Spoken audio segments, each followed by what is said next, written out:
سلام البنات، لاباس عليكم؟ كي بقيتو مزيان؟ يا رب تكونوا بخير وعلى خير.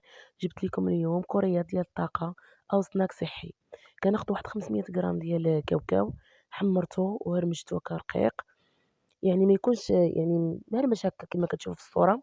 خديت واحد الخمسه ديال لي بسكوي، حتى هو طحنته هكايا مهرمش. خديت واحد زلافه صغيره ديال العسل، به كنخلط هاد السناك كما كتشوفوا في الصوره، كنخلطو مزيان.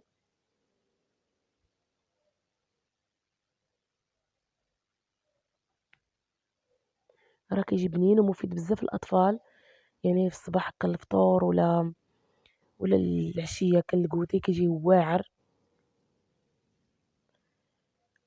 كيما كتشوفوا كتخلطوه مزيان حتى كيندمجوا مع بعضياتهم.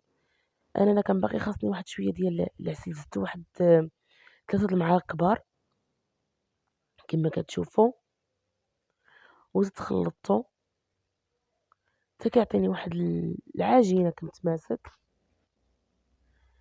نتوما كتشوفوا اختي على هذا القوام هذا، يعني من نشكلو كويرات يتشكل ليا. صافي هكا كنبقى كنشكلو كويرات متوسطه الحجم كما هو موضح.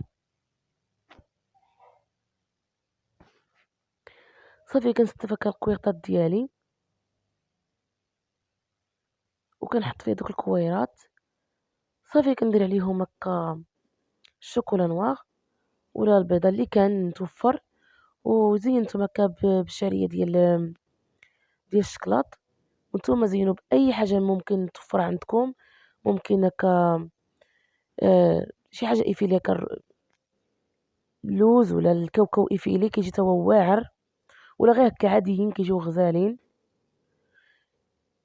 كما كتشوفوا البنات، اللي عجبكم الفيديو ما تنسونيش من لايك الفيديو واشتراك القناه وتفعيل زر الجرس باش يوصلكم دائما مني كل ما هو جديد.